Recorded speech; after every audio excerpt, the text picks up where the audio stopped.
नमस्ते दोस्तों, स्वागत है आपका परीक्षा स्टडी 24 यूट्यूब चैनल पर। दोस्तों, आज हम आपको जो बेसिक मैथ की सीरीज चल रही है उसका नेक्स्ट पार्ट कराएंगे। दोस्तों, आप वीडियो को पार्ट 1 से देखें। यदि आपने अभी पार्ट 1 नहीं देखा है तो पार्ट 1 से देखना स्टार्ट करें। मैं आपको विश्वास दिलाता हूँ, यदि आपको बिल्कुल भी मैथ नहीं आता है तो आप मैथ सीख जाएंगे। हमारी जो क्रम से वीडियो आ रही हैं उन वीडियो को ज़रूर देखें। यदि आप किसी भी क्लास में हो, 5th में हो, 8th में हो, 9th में हो, 10th में हो, 12th में हो, BSc में हो, कहने का मतलब ये है कि किसी भी क्लास में हो जहाँ पर आपके पास गणित विषय है तो आप इन वीडियो को ज़रूर देखें। इससे आपका बेसिक क्लियर हो जाएगा। यदि आप कंपटीशन की तैयारी कर रहे हैं तो भी आपके लिए ये वीडियो महत्वपूर्ण है, क्योंकि यदि आपका बेसिक क्लियर हो जाएगा तो आप अच्छे से कॉन्सेप्ट समझ पाओगे। तो दोस्तों, वीडियो को अंत तक ज़रूर देखें और बेसिक मैथ की सीरीज को अपने दोस्तों, छोटे भाई बहनों और रिश्तेदारों में ज़रूर शेयर कीजिए, जिससे सभी को लाभ मिल सके। देखते हैं दोस्तों, भाग। हम आपको यहाँ पर भाग के चिन्हों के बारे में बताएंगे, क्योंकि अधिकांश छात्र चिन्हों में प्रॉब्लम करते हैं कि कहाँ प्लस का चिन्ह आएगा और कहाँ माइनस का चिन्ह आएगा। देखते हैं दोस्तों,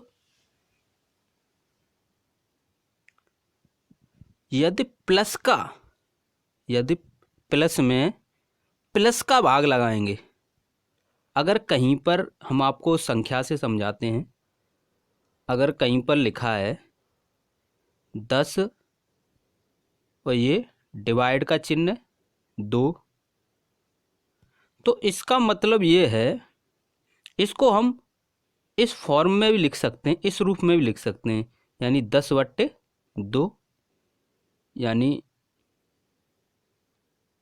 जो 2 है उसका भाग, जो 2 लिखा है उसका भाग देंगे 10 में, यानी किसका भाग देंगे? 2 का भाग 10 में देंगे। इसे हम ऐसे भी लिख सकते हैं। तो आप समझ गए होंगे। देखते हैं दोस्तों, अब चिन्ह से समझते हैं। यानी प्लस का भाग जब प्लस में देंगे, प्लस का भाग जब प्लस में देंगे, या तो आप ऐसे समझ लीजिए कि प्लस का भाग प्लस में देंगे, या फिर इस प्रकार समझ लीजिए, जब प्लस का भाग प्लस में देंगे तो प्लस आएगा। जब प्लस का भाग प्लस में देंगे तो प्लस आएगा। एग्जाम्पल से समझते हैं, जैसे 7/5, ये दोनों ही संख्याएं प्लस में हैं। जो 7 है, जो बट्टे के ऊपर होता है उसे अंश बोलते हैं। उसे क्या बोलते हैं? अंश। जो बट्टे के नीचे होता है उसे हर बोलते हैं। क्या बोलते हैं दोस्तों? हर बोलते हैं, यानी अंश बट्टे हर। क्या बोलते हैं दोस्तों? अंश बट्टे हर।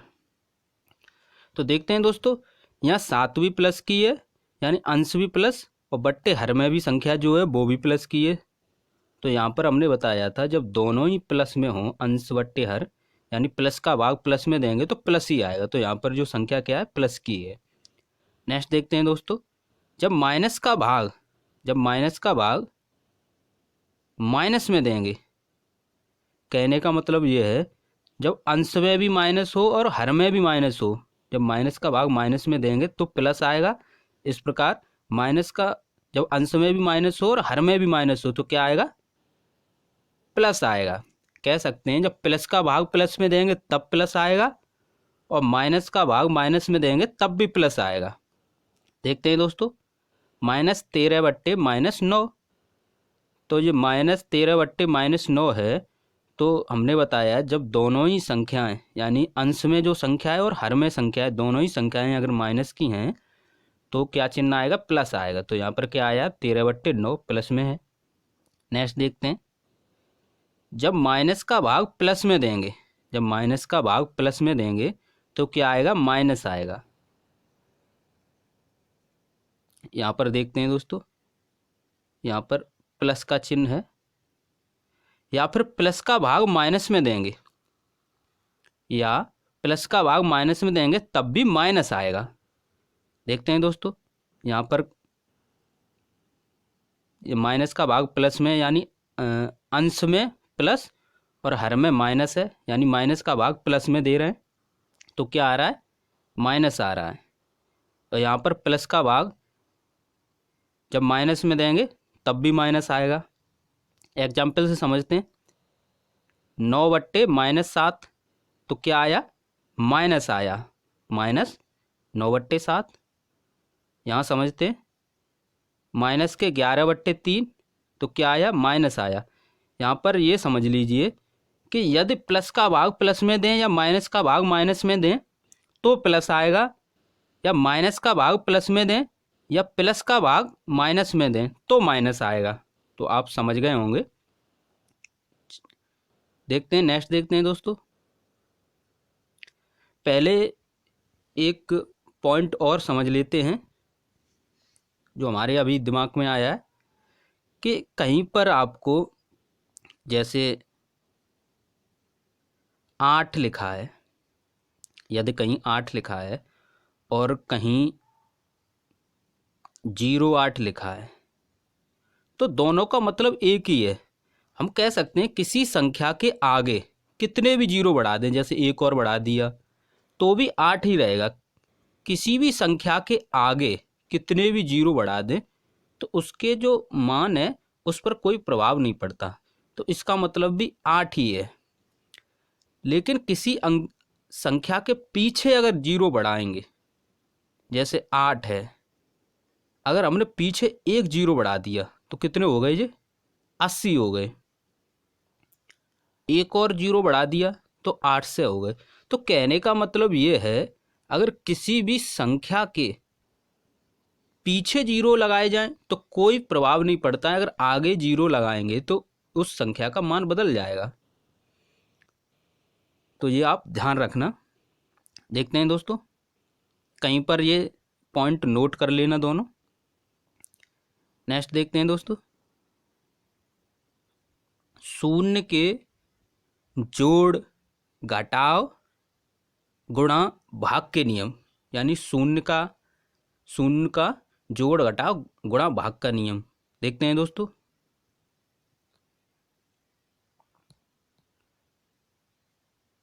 दोस्तों, किसी संख्या में शून्य को जोड़ा जाए या घटाया जाए तो वह स्वयं संख्या ही आती है, चिन्ह सहित आती है।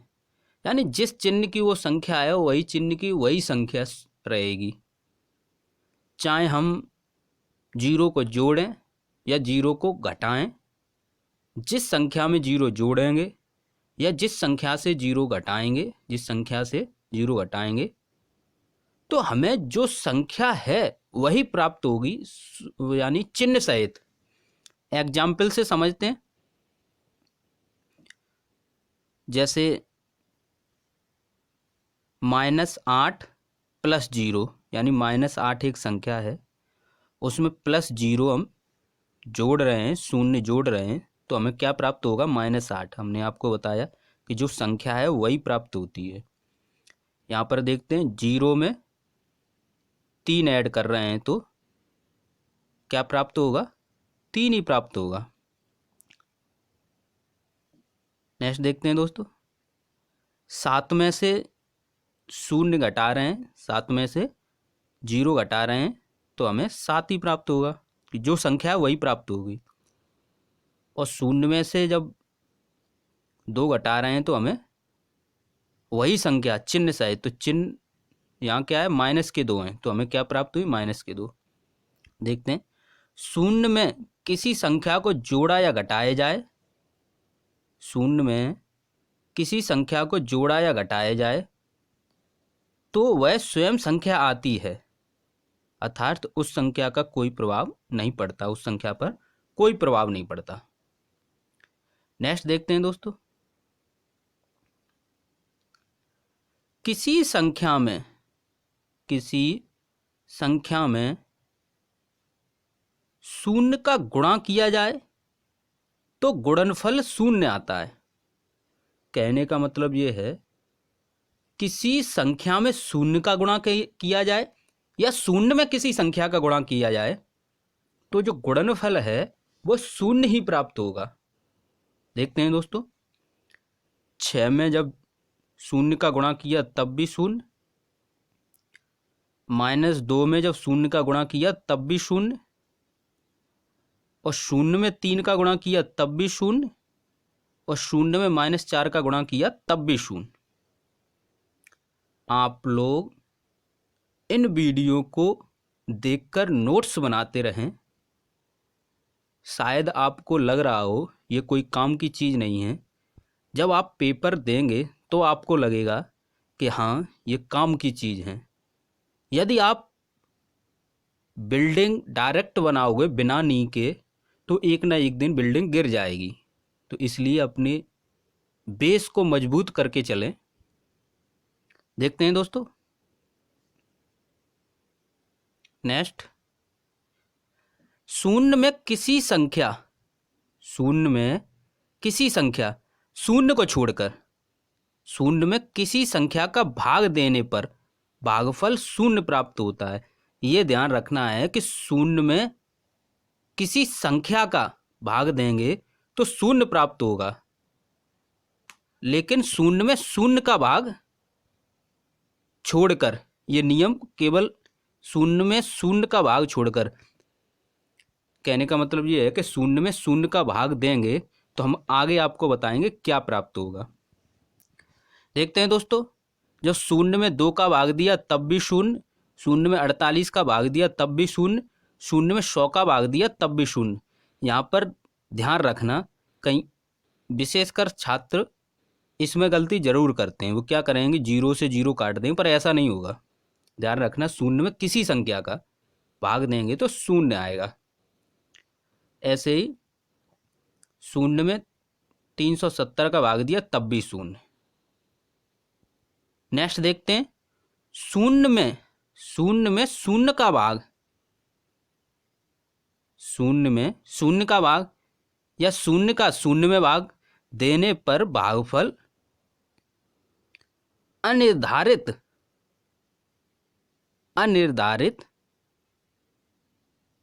प्राप्त होता है। कहने का मतलब ये है कि अगर हम शून्य का शून्य में भाग देंगे तो हम निर्धारित नहीं कर सकते कि भाग कितनी बार जाएगा तो, लेकिन निर्धारित नहीं कर सकते। ये आप विशेषकर ध्यान रखना। नेक्स्ट देखते हैं दोस्तों, शून्य का किसी संख्या में भाग देने पर भागफल अपरिभाषित प्राप्त होता है। कहने का मतलब यह है, शून्य को छोड़कर, क्योंकि शून्य में शून्य का किसी संख्या में, यानी अगर शून्य का शून्य में देंगे तो क्या आता है, अनिर्धारित होता है। तो शून्य को छोड़कर शून्य का किसी संख्या में भाग देने पर भागफल अपरिभाषित प्राप्त होता है। जैसे 2 में शून्य का भाग दिया यानी 0 का भाग दिया तो क्या मिला, अपरिभाषित। 50 में 0 का भाग दिया तो क्या मिला, अपरिभाषित। ध्यान रखना, इसे काटेंगे नहीं। नोट में देख लेते हैं, अपरिभाषित के स्थान पर एक प्रतीक अनंत यानी इन्फिनेटिव बोलते हैं, अनंत भी मान सकते हैं, यानी कहीं अपरिभाषित लिखा है तो उसे हम मान सकते हैं। ये प्रतीक है, ये कोई अंक नहीं है, पर ध्यान रहे यह अंक नहीं है, प्रतीक है ये। यदि किसी प्रश्न में यदि किसी प्रश्न के विकल्प में अपरिभाषित विकल्प नहीं है किंतु अनंत है तो अनंत सही होगा। यानी अगर अपरिभाषित नहीं दिया है और अनंत दिया है तो आपका अनंत सही होगा। यदि दोनों दिए हैं तो अपरिभाषित सही होगा। यदि किसी प्रश्न में दोनों विकल्प दिए हैं तो अपरिभाषित सही होगा, ये ध्यान रखना है। और अनंत मानकर कहीं सिद्ध मत करने लगना, ये केवल हमने प्रतीक माना है, ये ध्यान रखना। ये आपको हम समझा देते हैं कि कहीं सिद्ध करने मत बैठे आना कि 2/0 बराबर इन्फिनेटिव और 50/0 बराबर इन्फिनेटिव और इन्फिनेटिव का मान इधर रख दें तो सिद्ध कर दें 2 बराबर 50, तो ऐसा मत करना। तो आप ध्यान रखना कि इसका जो मान आता है अपरिभाषित होता है, इसे परिभाषित नहीं कर सकते। टेस्ट देखते हैं दोस्तों। जब 0 का गुणा 1 से करेंगे तो 0 प्राप्त होगा, ये आपको शॉर्ट में बता देते हैं। जब 0 में किसी संख्या का, यानी हम कह सकते हैं 0 में किसी संख्या का गुणा करेंगे तो 0 प्राप्त होगा। 0 में किसी संख्या का भाग देंगे तो 0 प्राप्त होगा। जब किसी संख्या में 0 का भाग देंगे तो अपरिभाषित, और 0 में 0 का भाग देंगे तो अनिर्धारित। ये आप नोट कर लीजिए शॉर्ट में। तो दोस्तों वीडियो को ज़्यादा से ज़्यादा शेयर कीजिए। यदि आप चैनल पर नए हैं तो चैनल को सब्सक्राइब कीजिए। मैं आपको पूर्ण विश्वास दिलाता हूं कि मैं पूरी कोशिश करूंगा कि आप मैथ सीख जाएं। थैंक यू दोस्तों।